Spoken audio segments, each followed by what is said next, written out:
కుక్కలు ఏడ్చినప్పుడు, శ్మశానంలో పిశాచాలు నిద్రలేచి పిండాలు పీక్కు తింటున్నప్పుడు. ఎప్పుడైతే నీకెందుకంట? ఆ కొత్తింట్లో పాలు చస్తే పొంగవు, ఆ పాలన్నీ విరిగిపోతాయి. పూజ గదిలో దీపం వెలిగిస్తే టప్పున ఆరిపోతుంది. టెంకాయ కొడితే కుళ్ళి మురుగు వాసన వస్తుంది. వేరు కాపురం అంటూ కన్నవాళ్ళని ఎగిరి తన్నేసిపోయి ఏనా కొడుకు సుఖపడి చావడు. వాళ్ళ ఉసురు తగిలి గబ్బర్ సింగ్ లా ఉండేవాడు రబ్బర్ స్ప్రింగ్ లా సాగిపోతాడు.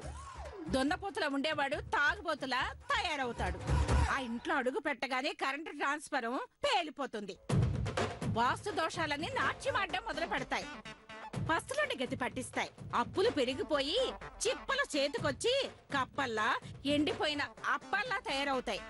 వాన నీళ్ళొచ్చి ఇంట్లో వరద మొదలవుతుంది. గొడుగులేసుకుని తిరిగినా పిడుగులు పడతాయి.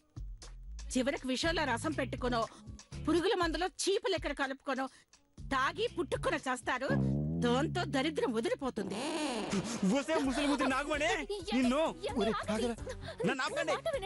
ఇవాళ ఈ ముసలిదాని తలకాయ టెంకాయ పగలగొడతాను. ఎన్ని మాటలంతో విన్నారా? ఎన్ని శాపనార్థాలు పెట్టిందో చూసారా? దీని పాపం మీద ఎత్తుకోబోతున్నట్టు ఎంత కుళ్ళు వెళ్ళగట్టిందో చూసారా? దీన్ని క్షమించాను.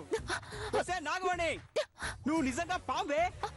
నీ తల మీద మణి లేకపోయినా, నీ చేతిలో మణి లేకపోయినా మా ఇంట్లో పెట్టుకొని తిండి పెడుతుంటే తెగ బలిసిపోయి తిడతావు కదూ. నువ్వు ఇవాళ నా చేతిలో అయిపోయాలి.